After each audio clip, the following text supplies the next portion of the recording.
Greetings all, Ferrari Man 601 here, and welcome to F1 2020. What I intend to do with this video today is not really go super in-depth with too many things about this new video game from Codemasters, but I do have to say that it has been an absolute surprise to me. In the past, I have been very critical of the Codemasters Formula One games, mostly for reasons of physics, but also for some reasons in terms of stability, in terms of how it runs on my PC. But a lot of those criticisms have apparently been addressed in the 2020 edition of the game, because I've got to say, this really is a game changer, if you'll pardon the pun there, because all of my complaints, physics-wise, particularly in terms of how the cars feel on the limit, in terms of the feedback that they give you, in terms of the ways that they respond to your inputs, and the ways generally that they behave in terms of aerodynamic grip versus mechanical grip, they've really been addressed. This feels good. I dare say that this feels closer to a more traditional, conservative, proper sim title. Something like R Factor 2, Assetto Corsa, iRacing, Assetto Corsa Competizione.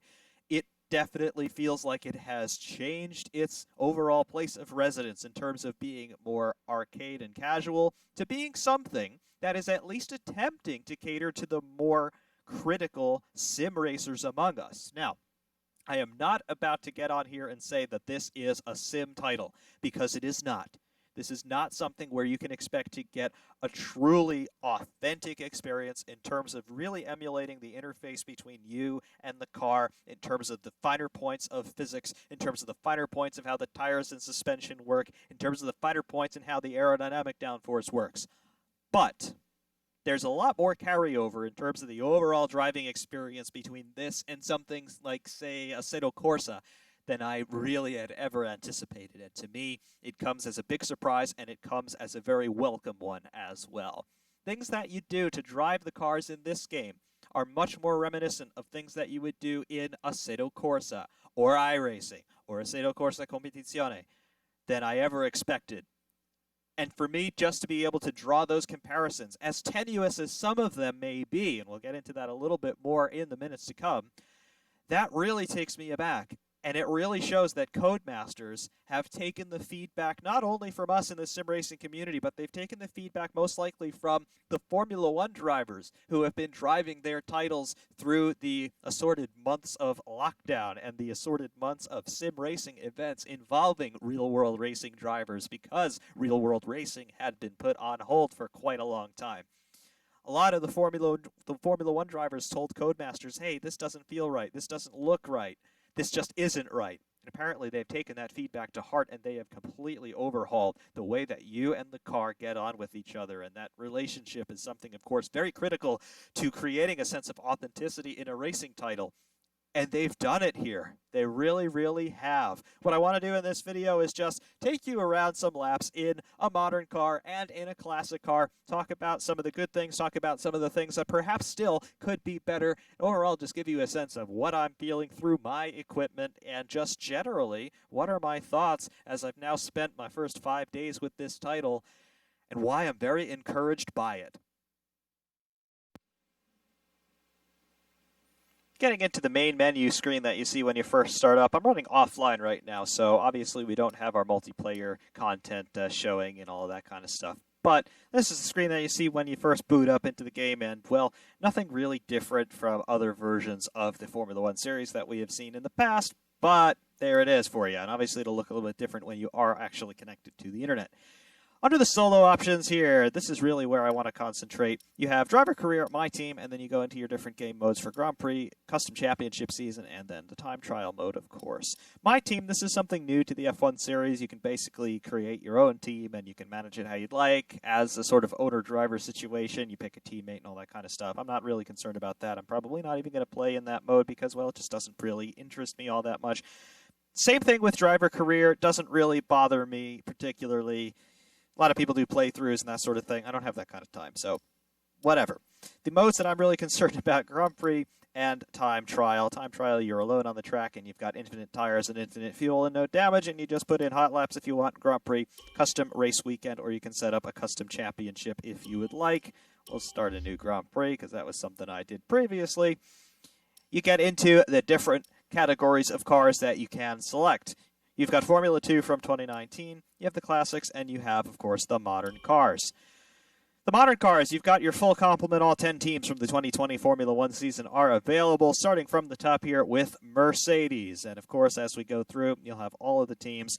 The cars that you've got, quite obviously, a livery change has happened since this would have been solidified in terms of the Codemasters guys putting this together. Obviously, the Mercedes running pretty much an all-black livery now, but there it is, the Mercedes W11 looking resplendent as always.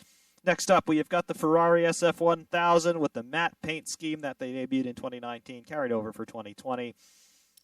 Next, the RB16 from Red Bull. There it is, looking nice. And, of course, the cars are all modeled individually. You can see that there are differences between all the cars because, well, they are different in reality. Next up, you've got the McLaren MCL35. There it is, the orange and blue with some black hair in the livery as well. Looking nice. There's the Renault RS20. Not too bad. This is a car that didn't exist in the preseason. The ALPHATAURI AT01. Yes, it's a Toro Rosso, but don't call it a Toro Rosso anymore. I do like the very striking black and white livery here. From certain angles, it almost looks like it's painted like a World War I ship in dazzle camouflage. The RP20 from Racing Point. Don't call it the Mercedes W10B, even though it basically is, as far as we can tell, both from its appearances as well as its on-track performances so far in 2020. Next is the Alfa Romeo C39, the ALPHATAURI as I like to call it. Looking good. There's the Haas VF20 from America. Williams FW43 bringing up the rear here. So you've got your full complement of the 2020 cars, as of course you would absolutely expect to see. The classics coming up. We've got some repeats and some new names. Of course, the McLaren MP44 carrying over from 2018 through 2020, obviously. Ferrari 641, don't call it the F190. It's not the F190. It never was the F190. It's the 641. Thank you very much. Carry over from 2019. McLaren MP45B from 2019 as well. Obviously a 1990 car. This was part of the Senna Prost content in F1 2019. Here's a new one for the Schumacher Deluxe Edition content, the Jordan 191, the car with which Michael Schumacher made his Formula One debut. Up next, the McLaren MP46 from 1991. That's a carryover. Williams FW14B, another classic carryover, looking sharp. Another new car in the classics for 2020, the Benetton B194, Michael Schumacher's first championship-winning car. Next one, the Benetton B195, the direct successor to the B194. And, of course, Michael Schumacher won his second world championship with this car. Coming up next, Williams FW18 from 1996, another carryover from previous editions of the game, looking sharp. McLaren MP413, yet another carryover, looks good nonetheless. Ferrari F1 2000, the last of the brand new classics in this game. Obviously, Michael Schumacher's third world championship won in this car, his first with Ferrari in what would ultimately become a series of 5 straight titles. Williams FW25, a carryover from F1 2019, a V10 monster there, driven by Schumacher and Montoya. Ferrari F2004, Michael Schumacher's last world championship winner, his 7th driver's title taken in this car in 2004. And then, of course, we get into more carryover classic content now. The Renault R26 from the 2006 season, Fernando Alonso winning his 2nd world championship with this car. Ferrari F2007 from the 2007 season, Kimi Räikkönen's one and only driver's championship was taken with this one. McLaren MP423 from 2008, the last of the classic V8 aero specification, Lewis Hamilton's first world championship taken with this. BGP 001 from 2009, Jenson Button took his driver's championship with this car, and Braun won their first and only Constructors' Championship in their first and only season as a constructor with this machine right here. Ferrari F10 could have won the Constructors' Championship, but it didn't. Fernando Alonso and Felipe Massa driving that year. They lost out to Sebastian Vettel and Red Bull. McLaren's MP425, also from 2010, driven by Jenson Button and Lewis Hamilton. An interesting car, but ultimately underperformed. And then finally, the Red Bull RB6, also from 2010, completing the series of 3 2010 classics that we've got here. All these cars pierce to each other, driven by Mark Webber and Sebastian Vettel. This one took the Drivers' and Constructors' Championship for Red Bull in 2010. There is your full complement of classic and modern content in terms of Formula One for F1 2020. Finally, we have got the Formula 2 lineup here. Formula 2 obviously being a spec series, so all the cars are identical save for the livery and driver names. But there you go. There is the Formula 2 car from 2019. The 2020 cars obviously will have slightly larger 18-inch wheels. Just going through the whole field here, you can see the only thing that changes on the car is the livery. It is a spec series. But you can see where the assorted driver academies are, and there, of course, is your Racing Point clone there in terms of the sponsorship on that particular car. Cool. This is a direct carryover from F1 2019, as these cars are the 2019 cars. I assume at some point we will have that updated with the 2020 Formula 2 Championship, but as of this moment, not currently available. Right, so we have loaded up Spa in the Ferrari to take a look at the driving characteristics of the modern cars. And the thing that really struck me immediately upon booting this game up for the first time was the night and day difference in the driving characteristics overall. The physics in this game are a complete 180 in terms of what we've come to expect from Codemasters in the F1 series. In my opinion, they started to get the physics really right in 2017, and 2018 up to this point was the best physics-wise, in my opinion. 2019 I felt like was another step back, more along the lines of what we had in 2017. Still not bad, but certainly moving farther away from what I would consider to be a more conservative sort of simulation-type setup. All of that has reverted big time for 2020, and in my opinion, 2020 is the closest in the Codemasters F1 series that we have gotten to proper sim physics in one of these games. It is still not 100% really hardcore Assetto Corsa iRacing R-Factor 2 level, but it's a lot closer than I ever expected, and in my mind, that is a very welcome development. So we've got ourselves loaded up to Spa here, and we'll just do a couple of laps here. It's FP1, so the track is not at all rubbered in.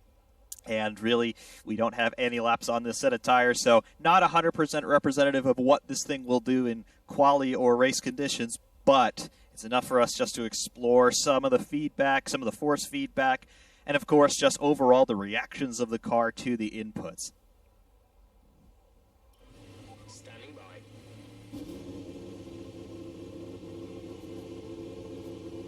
Of course, we have all of our animations for the pit crew. They'll usher us out into the pit lane. And there we go. We have all of our in-car adjustments that we've come to expect for quite a few years now from the F1 series. Off the pit limiter. And entering the racetrack, do a quick check there. Nobody's behind us. Obviously, you've got your full complement of HUD instrumentation with the instrumentation in the cockpit via the steering wheel, as you can see there. All of that is normal. There's our first DRS zone.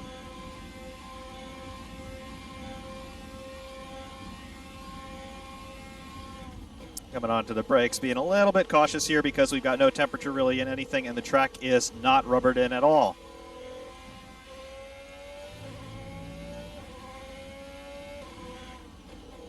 Also, as you can hear, sounds more or less what we've seen in the last few installments of the F1 series from Codemasters. Not bad, not fantastic, but representative in any case. One thing that I do notice about the sounds, though, is we don't really hear the high-pitched whine, the gear whine, coming from the gearbox as well as from the hybrid system. We do hear it, but it's not quite as pronounced as it is on many of the onboard cameras that we've seen so far this season, as well as in 2019 and 2018.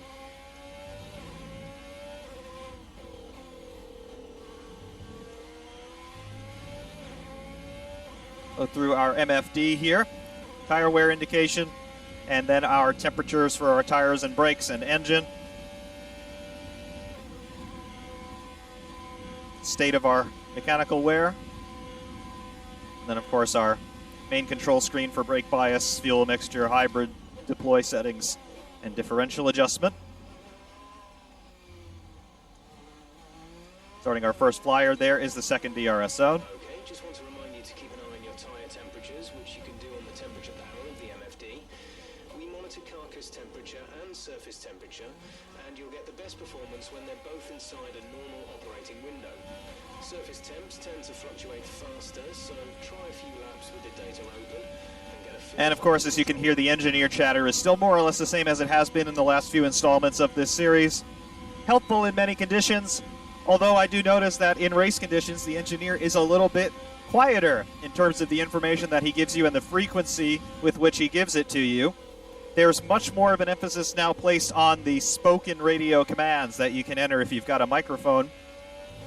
And the engineer more or less stays quiet in race conditions unless you ask him a question, which I thought was a very nice touch. It adds a whole lot more of a sense of immersion, I would say, but also it just allows you to customize the feedback that you're receiving. You can ask for specific pieces of information, as you could in other variants of this game, but it really does fall upon you now to keep your mind working, particularly in longer races. Even a 25% race, you can start to settle into a rhythm and you can see a strategy start to develop from the guys around you. So you do have to have your brain working, thinking about what's happening. And if you have any questions, you can ask. Check our temperatures here. Things are now coming up to basically where we need them, which means we can speak representatively here. The biggest change that I noticed from 2019 to 2020 was the directness of the steering. You can see the steering wheel quite obviously in front of us, and every movement of the steering wheel in-game is matching one-to-one my inputs through my Thrustmaster TSPC. I've set it to 400 degrees rotation. That's generally the rotational settings that I've used for all of the recent F1 games from Codemasters, and it works very nicely for all of them. It is one-to-one in terms of my setup. What you see happening with the in-game steering wheel, it matches the motions degree per degree in terms of what I'm actually inputting here physically. And you can see just through the relatively small movements of the steering wheel what my inputs are, and that means that the steering is very, very direct. There's no real guesswork involved anymore. I remember in particularly 2017 and 2019, when you turn the steering wheel, there was quite a bit of a delay in terms of you making an input versus you seeing the input doubled in the game, and that latency is basically gone here. There's no real delay anymore, and the directness, the correspondence between what you're asking the car to do and what the car actually does, it's there. It is basically one-to-one. And that translates to a much more direct, much more intuitive driving experience, in my opinion. It's far more indicative of something that you would expect from a proper sim in that regard. We do have a faster guy coming up, so we are going to let him through. It's Ocon in the Renault.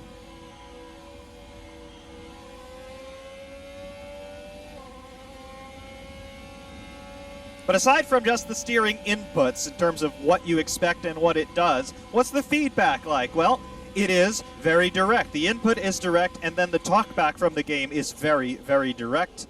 The input that you give it is the input that you receive, and then the reaction from that input is exactly what you'd be expecting.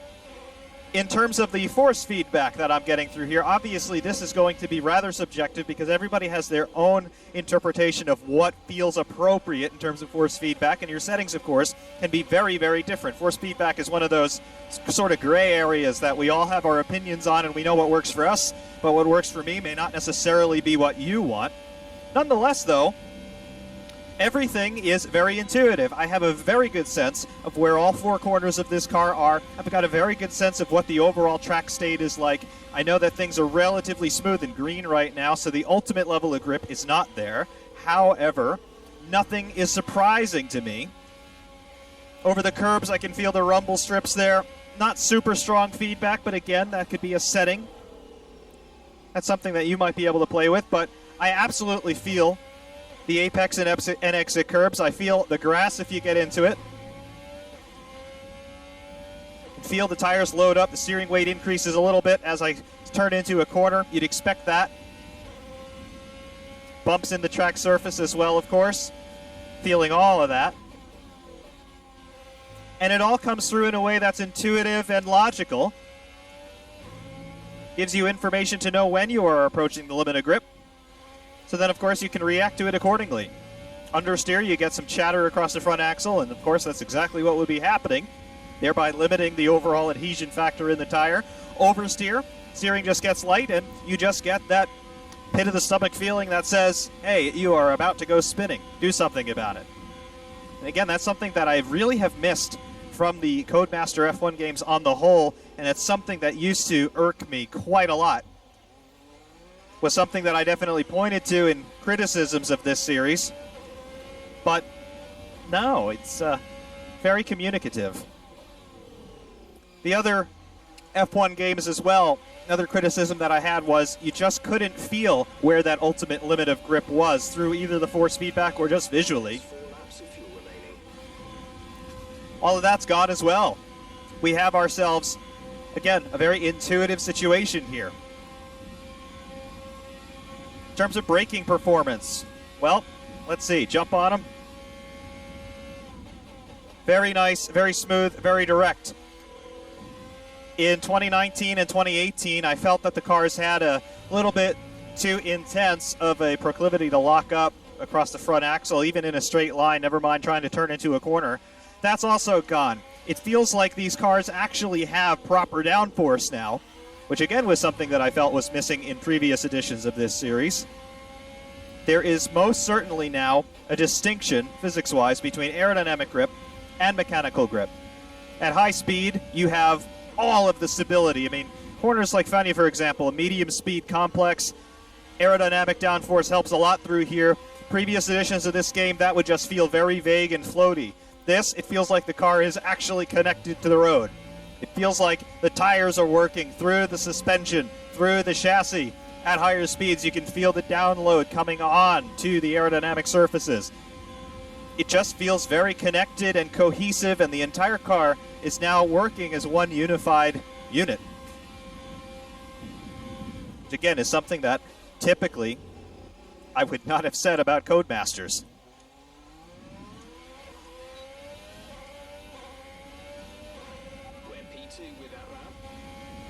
Your ERS management, as I just made an adjustment there to turn the system on.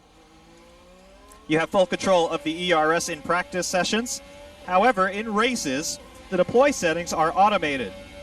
And I don't know if this is either a bug or some sort of setting that I've yet to find through the menus, even though I've set everything up to be manual and simulation. You do have an overtake button for the first time. You can map that to a button on your steering wheel or controller, however you want to be playing this game. But that's the only thing you can adjust in race conditions. You can turn the overtake on or off. It's a press and release function on and then press and release again off. But that's about the extent of ERS power management that you have in race conditions now. Slightly irksome, because it does not allow you just to do full harvest if you'd like. You want to do an attack before a pit stop or something like that. But worthy compromise. It's a different nuance of control that we did not have before.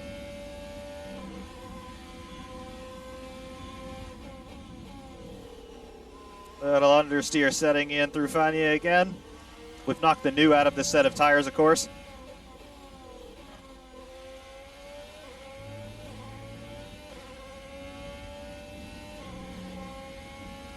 You see our temperatures here across the chassis. Running the engine full rich, so we're slightly hot.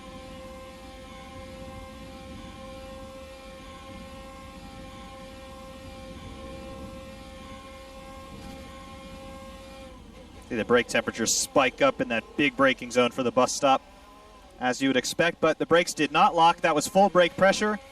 That would not have happened on 2019. That puts us P2.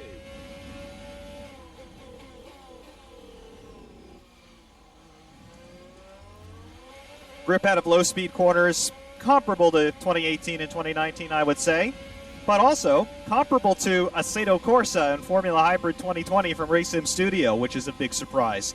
Typically, I wouldn't consider most Assetto Corsa mods, nonetheless anything from RaceSim Studio, to be anywhere even in the same solar system as a Codemasters physics model. However, we've got ourselves a paradigm shift here, and the overall comparisons that just cursorily I can make, the depth to which I could explore that is a lot bigger than I had anticipated.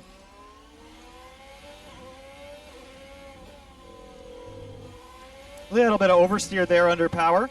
Easily recoverable.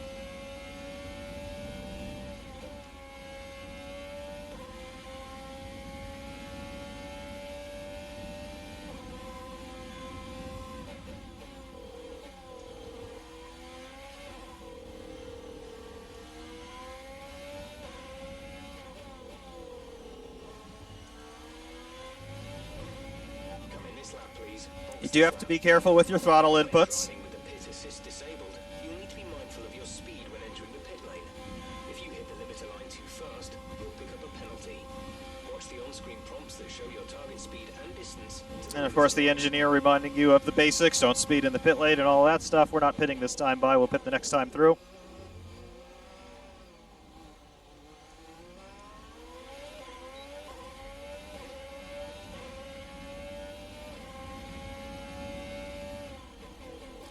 Using that cadence braking into the big stops. And you notice, did not lock any wheel there under heavy braking. Same braking technique that you would use in a proper sim. Same braking technique that you'd use in Formula Hybrid. Same braking technique that you'd use in the high downforce open wheelers on iRacing. It works here. It just does.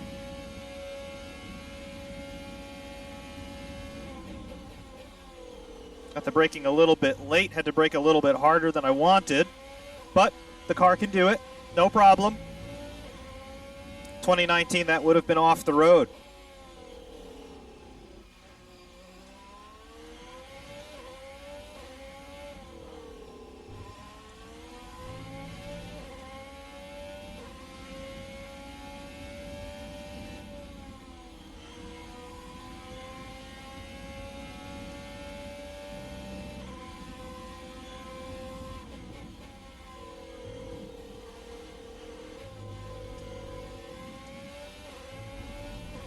Make full use of the curbs on entrance and exit if you want to. You get an expected drop-off in overall grip, particularly under traction over the curbs. And we're in low fuel mode. Yellow flag out, undoubtedly for me. Thought we were going to have just enough to get it back into the pits, but we obviously don't.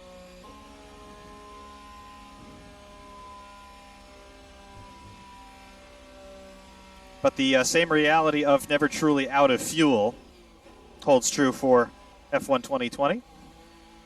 Back into the pit entrance now. Less than a lap of fuel now. There's your pit lane speed limiter on.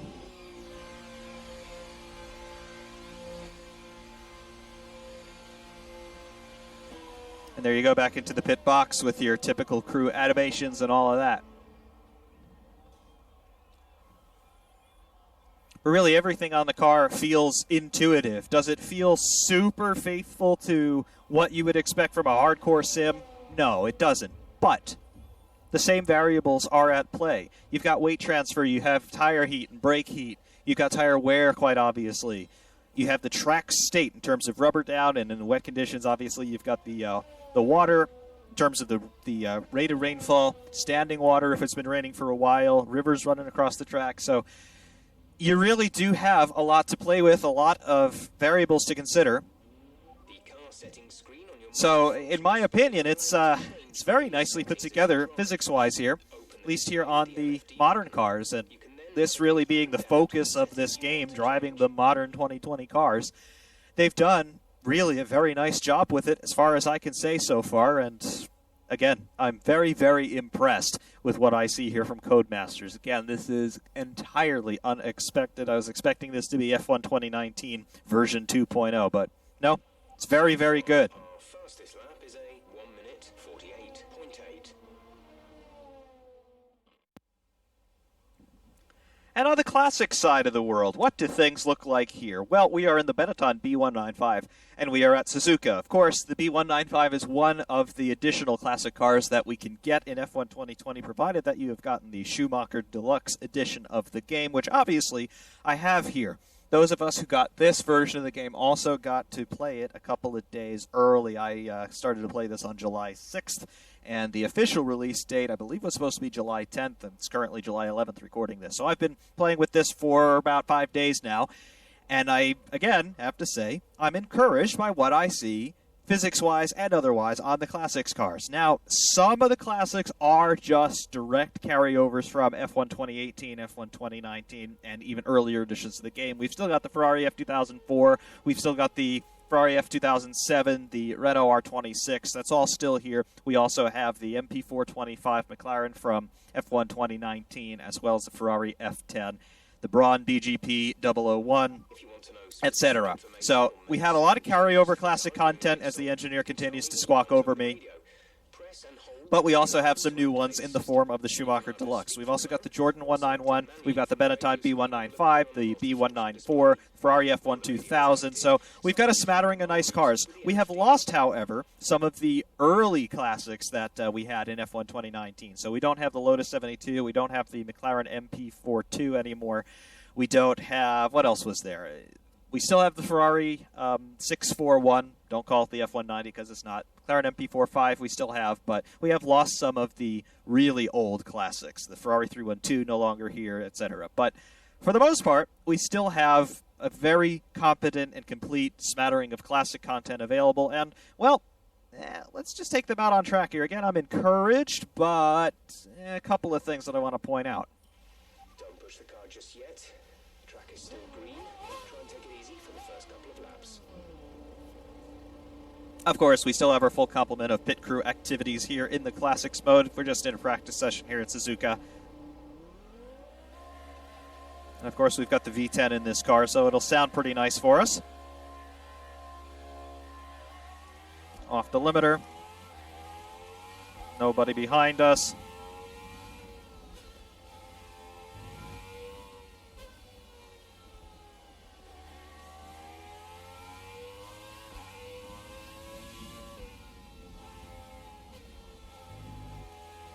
Track not really rubbered in as it's the first practice session of a weekend. And of course, we are on the spec dry compound that everybody has to run for the classic races.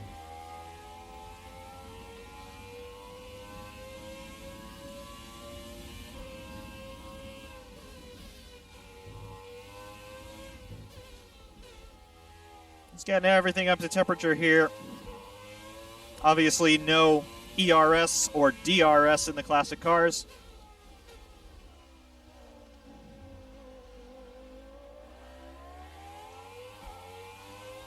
But you've still got your full complement of MFD instrumentation here for the temperatures, obviously.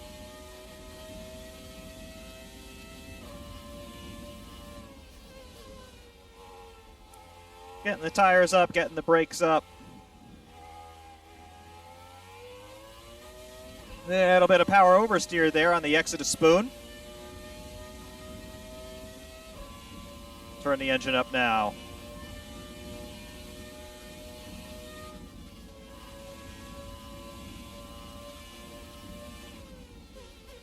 There's a big stop to get temperature in the brakes.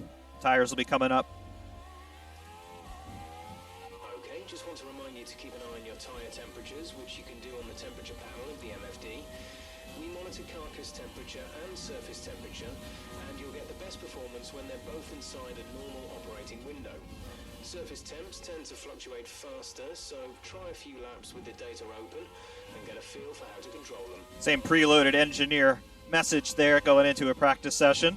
It's reminding us about the temperatures and pressures, but again, informative, albeit a bit repetitive after a while. That's just a carryover from the last few editions of this game. But getting everything up to temperature. Start to speak representatively now. The reason why I've chosen this particular combination to show you, though, in terms of doing an example of the classic content, is I had a race here, 25% race against the AI, just a complement of the 90s classics, and it just gave me some rather unexpected sensations. Just for a split second there going along, looking out of the cockpit of this car at this track, which hasn't really changed all that much over the years, so it still looks very much as it did in the 90s, and even earlier than that. Just for a split second there, my brain almost believed that it was 1995 again. I don't know if it's something with the V10 engine or the the monochrome LCD displays in here.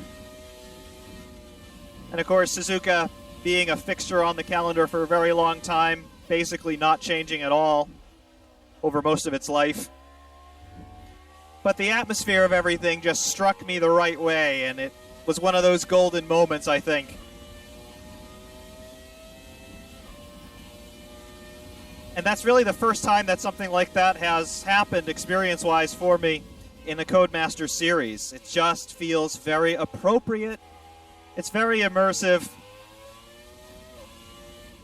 And perhaps if it's capable to any extent of just giving you the slightest of hints as to what it might have been like to be driving one of these cars in the day, then I think the game has accomplished its mission. With everything up to temperature now, though, what do we have physics-wise? Well, it's kind of the same story from what we said about the modern cars. I would say the operative word here should be believable. Is it authentic in terms of really hardcore sims, just as it was with the modern cars? The answer to that question is no. You don't have nearly the depth of physics simulation that you would expect from an R-Factor or Assetto Corsa or iRacing. But is it believable? Yes, it is absolutely believable. The steering on this particular car is very light. Force feedback is there, quite obviously, and it feels appropriate and it feels detailed enough, again, particularly over entrance and exit curbing. But do you really get a sense of the tires digging into the tarmac? Here's obviously 130R, fastest corner on the track. Do you get the sense that the tires are really biting in and talking back to you? Not really. I would say, by and large, that's the story for all the classics, at least the ones that I've driven so far. I've not yet driven all of them on F1 2020. I've driven all of them if you count F1 2019 as well. But it's believable. You don't get the sensations from the tires that you get on the limit, even from the modern cars in F1 2020, but you certainly don't get those sensations that you would get in a much more conservative sim like an Assetto Corsa or like an iRacing. But it's believable. The front and rear axles are communicative enough. You know what they're doing. You know where the overall envelope of performance is, and you know when you're approaching it, and you know when you're exceeding it.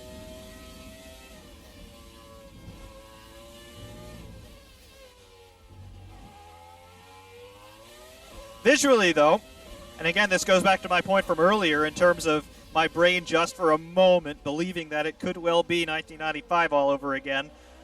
I mean, just look at this. It's gorgeous. It really, really is. The instrumentation in the cockpit, actually, there's a surprising amount of information available to you just by looking at the instrumentation in the car. Gear display, obviously, front and center. You've got a speedometer on the left-hand side. You've got a tachometer on the right-hand side. You've got shift lights, quite obviously. You've got a doubling of the tachometer on that lower center LCD. You've got a live delta on that lower center LCD and your overall position as well. So a car being as old as this one, I mean, this car is what, 25 years old at this point? Surprising amount of information available. Definitely I'll take it. But it looks period correct. I mean, we don't have fancy graphics coming at us in here. It's just the basics, really, and of course that's what this car in all likelihood actually would have had. You also just get the very unique geometries of the cockpit and the cockpit surround in this car. You can certainly tell the time from which it hails. I like how you can see some of the wiring going up to that display on the top of the dash, right on the top of the bulkhead. I like the mirror stalks and the mirror fairings. You can see the little Allen key nut there for adjusting the mirror angle. Cockpit surround, you can see the weave and the cushion. Something that's actually integral to the structure of the car. That's not something that's easily removable anyway. Not like the collar that they have around the cockpit nowadays.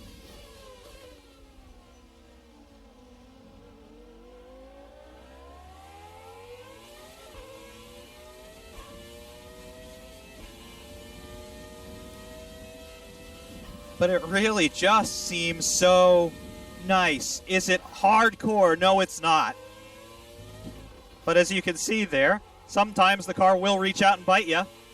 Fairly easily recoverable. That's a B194 we're passing now. Just 1 year removed from our car. You can see the straight line speed is very comparable, as they are basically the same car. They're direct siblings. Different engine, of course, in the 194. That's got a V8. We've got a V10.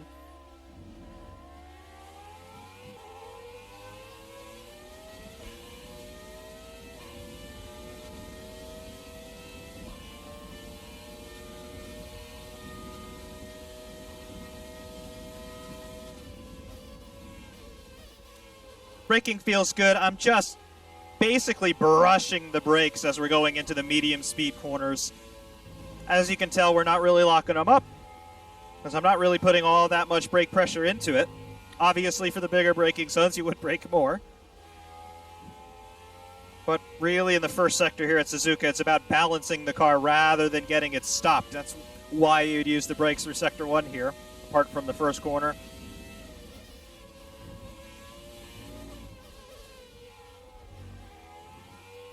Throttle input, you have to be very precise with it. It is easy to light up the rears. Perhaps that's something that's not entirely authentic in terms of how I'd expect a car of this vintage to handle. Obviously, these cars had a lot less downforce than they would have had in 1993, 1994, because for 1995, they went to more or less the same macrocosmic aerodynamic philosophy that we still see in Formula One now. The step plane on the floor, flat bottoms were gone. Obviously, active suspension had been banned at the end of 93, but the teams were still running the cars as low as possible for 94 because they still had the flat bottoms, but all that was gone. Cars lost a lot of aerodynamic performance, but they still had big slick tires in this era, and of course a lot of the field making the switch from V8s to V10s. Still one team running V12s in 95, of course that was Ferrari. But this was the season that Formula One started to take on the overall complexion that it has maintained to this day.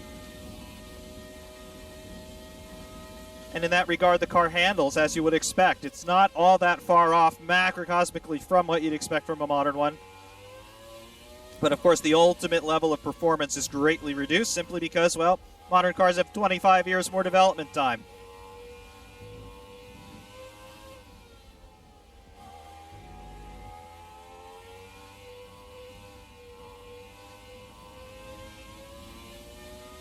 If I had to give it a percentage in terms of how much grip, aerodynamically and mechanically, overall grip, this one doesn't have compared to a modern one, as far as F1 2020's modern cars are concerned, I'd say this is probably, I don't know, 50 to 60% down on the modern ones overall.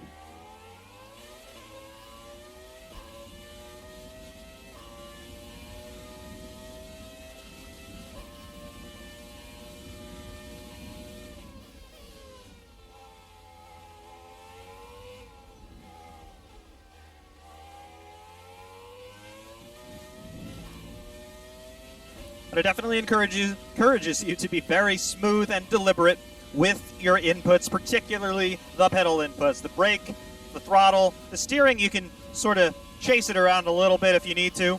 Not going to unsettle it too much. But the brake, you really have to be cautious because you will lock them up. But again, you basically have to make a mistake with the brake in order to cause a lockup. It's not going to lock just because you brush the pedal. Throttle, very deliberate. You have to be very linear with it. Seems to be a trait that all the classics throughout the F1 series thus far have wanted you to do. They want you to be smooth on power application. Doesn't really want you to blip the throttle much.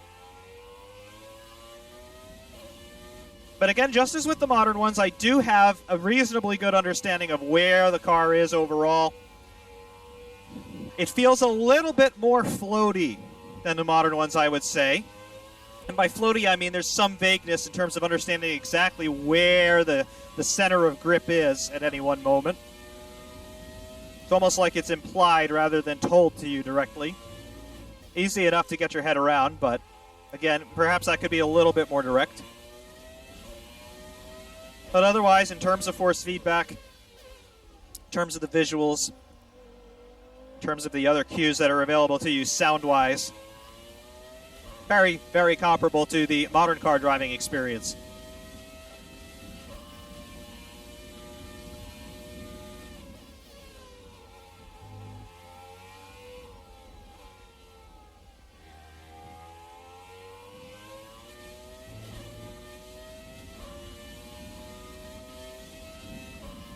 How we doing fuel-wise? 5.7 laps remaining.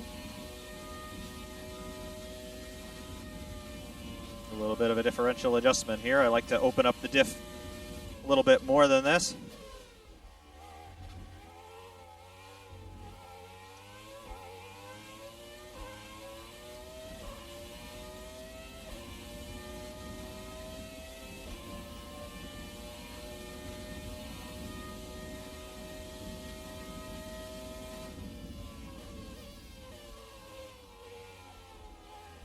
A little bit of trail braking through there as I'm playing with the throttle. Left foot braking, of course. Car will respond well to that.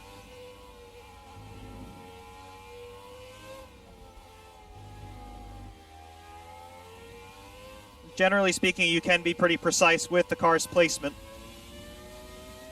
But again, there is a little bit of an adaptation period required in order just to understand where the grip is, because the car is not necessarily being as direct as I feel it could be in terms of its feedback to you. But I can't quite put my finger on where that is. I don't think it's in the force feedback, and it's certainly not in the visuals, but it's just a little bit difficult at times to determine exactly where the center of grip is.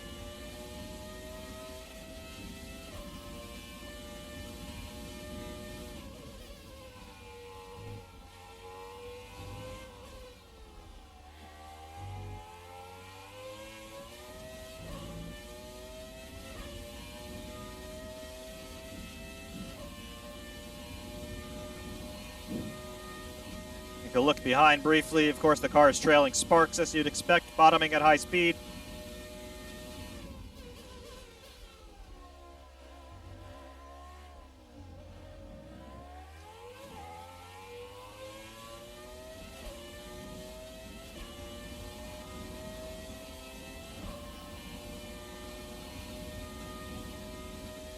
So overall, though, again, the operative word is believable. Authentic, big question marks, at least in terms of how the car behaves in terms of its feedback to you. Its physical actions seem believable enough to me, no problem at all with that. It's not taking these corners flat out in 6th gear, quite obviously, so we don't have ourselves a Project Cars 3 situation. However, it's not quite as raw, not quite as direct as perhaps you would expect a car like this in a proper sim to be. And it's not even quite as direct as the modern cars in F1 2020. But, again, for what it is, believable and definitely enjoyable. Again, I took more pleasure out of the little 25% race that I did last night in terms of recording this than I had expected. So in terms of the fun factor and the believability factor, 100% there. And that just makes for something that's overall enjoyable. There's the 641 Ferrari ahead of us. That's a carryover directly from F1 2019. Driven that car briefly here in F1 2020. Seems to be pretty much a direct carryover. The sounds are perhaps slightly revised as Moreno jumps on the brakes. That's Santiago Moreno. That is not Roberto Moreno, Aiden Millward. However, still good to see that car here. Is he going to let me through? He's going to let me through now. There you go.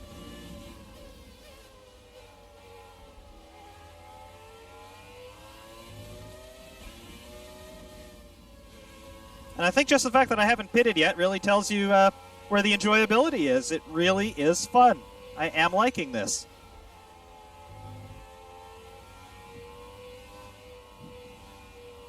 A little bit of understeer because the tires are no longer new.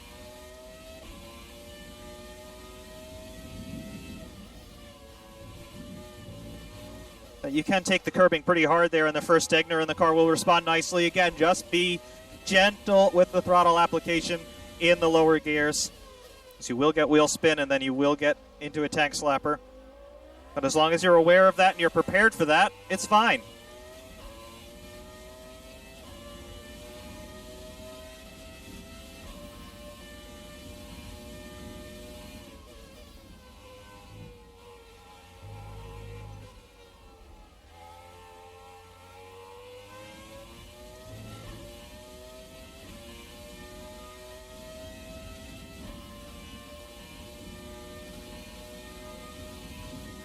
this lap, please. Box this lap. Negative, not boxing. When driving with the pit assist disabled, you'll need to be mindful of your speed when entering the pit lane.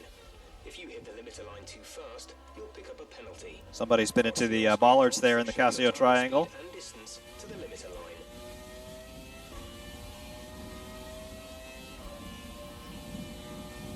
That lap personal best, not good enough for P1. Not going to be good enough for P1 because we have the McLaren MP413 in this session. And as good as this car might have been in its day, still no comparison to the MP413.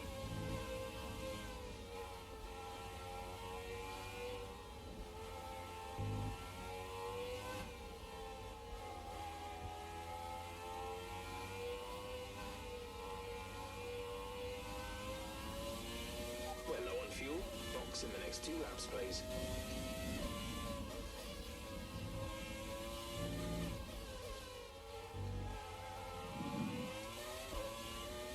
I believe that's the McLaren MP46 up ahead.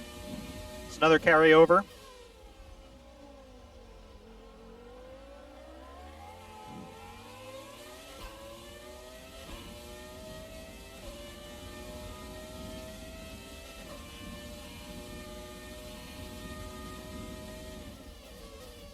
And you will notice that we do have some of the traditional Codemasters Easter eggs coming up. Some screen freezing going on here.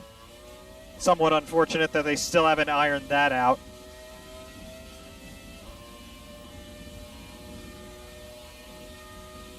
All right, are you going to yield, or we're going to go wheel to wheel here? Okay. I'm pitting anyway. So now she feels a little stupid, I'm sure.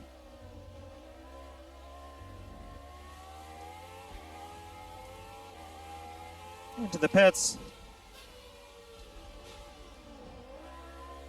There it is.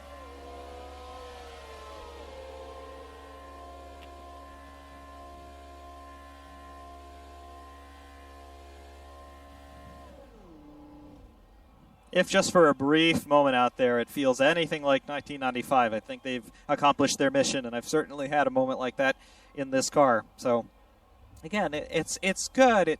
It doesn't feel, again, just as with the modern cars, it doesn't feel 100%, yes, this is really believable, this must be a very accurate representation of what it's like to drive one of these. But it's cool, and just the other effects, the atmospheric effects in terms of the lighting, in terms of the wind blowing stuff around in front of you, and of course this, being able to drive into your pit box and get fettled by your mechanics. It just feels right. It looks right. It just adds to the sense of occasion to the whole experience. And that's something that I really think the Codemaster series has been very good at. And of course, they continue to squawk at us with the pre-recorded messages that you get in every practice session. But again, I like it a lot. I really, really do. And again, unfortunately, some of the things that I'm talking about in terms of force feedback and whatever is going to be dependent upon your specific settings and how you like to do things. But to me, again, it feels realistic. Steering in this car a little bit on the lighter side of life, I would say. But again, that's something I can probably tune with my own settings if I really wanted to. So far, our fastest lap is a 1 minute 42.0. Yes. Yeah, that's what I think generally about the classics. Again, I've not driven all of them in this game. I have driven all of them if you count 2019, and generally they feel like carryovers from 2019, save for the new Schumacher content. But again, believable is the operative word, and that's really how I feel about this. It's believable. If you want a real hardcore sim experience, this isn't the game for you. But the gaps have gotten a lot smaller, and that is very encouraging and, again, surprising from my point of view. So all in all, there they are, my initial overall thoughts on F1 2020.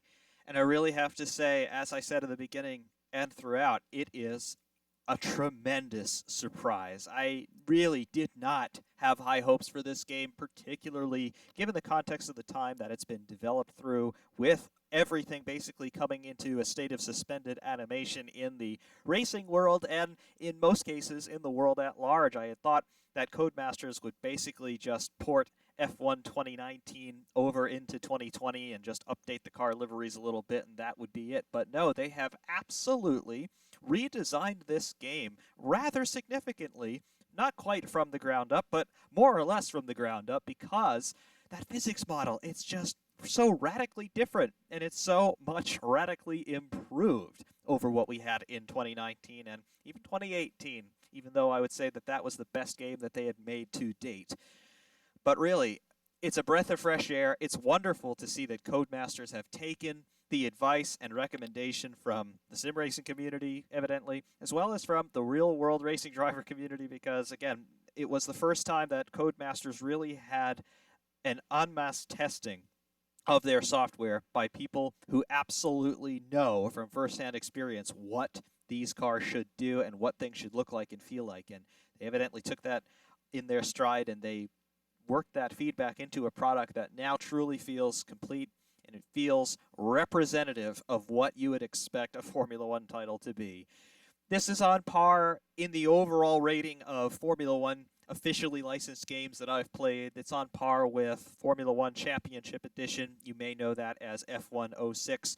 That would have been out on PlayStation 2, and Championship Edition was on PlayStation 3 back in 2007. That was a game based on the 2006 season, and that still is my favorite console Formula One game ever made, and it's the last console Formula One game that I ever played at any length. But that was fantastic. It's still fantastic today. This one very much reminds me of what that game was like. Otherwise, Formula One 2001 back in the Studio Liverpool days as well. That was a fantastic game. I played that for a bunch of years on PlayStation 2. This is up there as well. Physics-wise, it's better than both of them, though, and for me to be able to say that, it's taken a very long time. It's taken 19 years to surpass something that I would place in terms of an overall experience in comparison to Formula One 2001. It's taken 19 years for them to approach that and to surpass that, but finally, the officially licensed Formula One content feels right, it looks right, and it performs right, in my opinion. I really don't have anything too much in the way of criticality to express about this title so far. I have heard from some people that they're having problems with it on console, that they're having problems with it on PC. I personally have not run into any of them, and I hope that in the cases where there are problems, I do hope that they are addressed and sorted out rather quickly, because this is a game that you want. It really is. I've also heard from a number of people, including other SimTubers, saying that they didn't want to buy F1 2020 because they've just been disappointed by 2017 through 2019. And I definitely was in that camp as well. 2019 was a big letdown in many regards for me, even though I've played it extensively, and I do have good things to say about it. But in my opinion, it was a step backward from 2018, which had been a big step forward from 2017. But now Codemasters have made a big step forward in 2020, surpassing everything that they have done in the past, in my opinion. This is one that, if you were on the fence about it, know that it is not a proper sim. But it never advertised itself as a proper sim, nor has any of the Codemasters F1 games advertised itself as a proper sim. But if you're willing to accept that, what you do get is something that is a very believable experience in the driving side, in the atmosphere side, in the user interface side. Everything just works very nicely. It feels cohesive and cogent and complete. You've got great content here. Obviously, you've got all 10 teams from the 2020 season in progress. You've also got some wonderful classic cars, some carryovers from previous editions of the game, but you do have the Deluxe Schumacher pack, which does give you a full complement of Schumacher cars for your classics lineup, and it really just works very nicely. I don't have anything really bad to say about it, other than I wish that you had done this sooner, Codemasters. This is what these games always should have been. Not hardcore sims, but also they're not so fake that they're intolerable. This is really fun. I'm going to get a lot of enjoyment out of this title, and I certainly hope that those of you who have not purchased it yet, I do hope that you'll reconsider that, because this is worth your time. It's not a hardcore sim, never pretended to be one, but it's enjoyable. And ultimately, at the end of the day, that's why we do any of this in the first place, because we enjoy it. You will get enjoyment out of this, especially if you are more of a serious sim racer, if you are more generally concerned with realism, that very amorphous term that we play with in sim racing. If you just want to take a break from that for a little while, this is definitely going to be lighting your fire and fulfilling that. I want to race, but I don't really feel up to getting super serious about it right now. This will fill that role, and it has great content, and it looks great doing it as well. Please consider this if you haven't purchased it already. you're going to want it. You really, really will. Until next time, though, I do thank you all very much for sticking with me for the past hour. I hope that this was somewhat informative and somewhat revealing if you are still on the fence about F1 2020. I'm probably one of the harshest critics, publicly anyway, of Codemasters in terms of what they've done in the past. They've silenced me. They've impressed me with this one. Go get this one. You will not be sorry about it. Until next time, Ferrari Mount 601 saying thank you so much for watching. And of course, we will see you soon.